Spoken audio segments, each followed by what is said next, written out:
Hello बच्चों, मैं हूं आपकी हिंदी की टीचर और आज हम पढ़ेंगे अध्याय 3 नई तस्वीर।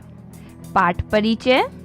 दीपावली हमारे देश के प्रमुख त्योहारों में सबसे महत्वपूर्ण त्योहार है।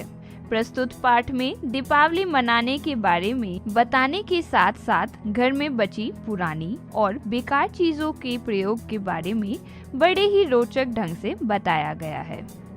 आज शिखा और वेद बहुत खुश हैं। सुबह से घर के सभी लोग दीपावली की तैयारी में जुटे हैं। पापा रंग बिरंगे बल्बों की लड़ी लगा रहे हैं। बगीचे में छत पे मुंडेरों पर लड़ियां लग चुकी हैं। केवल घर का मुख्य द्वार ही बचा है। वेद लड़ी लगाने में पापा की मदद कर रहा है। लो, अब दरवाजा भी सज गया। माँ और शिखा ने मिट्टी के दिए तरह तरह के रंगों से सजाकर थाली में रख दिए।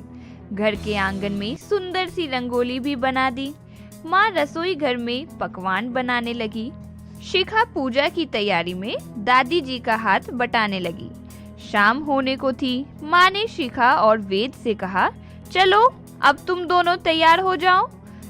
वे दोनों नए कपड़े पहनकर आ गए। बल्बों की लड़ी जलाकर पापा वेद से बोले, वेद दिए बाहर मुंडेर पर रख दो। वेद जैसे ही दियों की थाली लेकर चला, उसका पैर फिसल गया और थाली उसके हाथ से छूट गई। सब दिए टूट गए। आवाज सुनकर माँ, पापा और शिखा आ गए। माँ ने वेद को उठाते हुए पूछा, बेटा तुम्हें चोट तो नहीं लगी?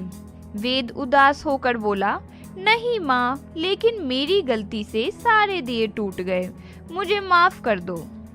शिखा को बची हुई पुरानी चीजें इकट्ठे करने का बहुत शौक था। उसने दियों के टुकड़े इकट्ठे किए और वेद को देते हुए बोली, इन्हें संभाल कर रखो, इनसे हम कुछ नया बनाएंगे।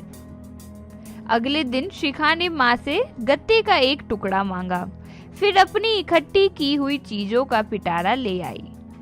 उसके पिटारे में बहुत सी चीजें थी। रंग बिरंगे मोती, तरह तरह की डोरियां, रंग बिरंगे बटन, सजाने वाले शीशे, टूटी हुई चूड़ियों के टुकड़े आदि। वेद टूटे हुए दियों के टुकड़े और फेविकॉल ले आया। शिखा ने गत्ते पर दियों के टुकड़े चिपकाए, बीच बीच में मोती, डोरी आदि लगाए। वेद ने भी शीशे लगाकर उसे सजा दिया। दोनों ने मिलकर उसे दीवार पर टांग दिया। माँ ने देखा तो बोली, अरे वाह, चीजें पुरानी, तस्वीर नई।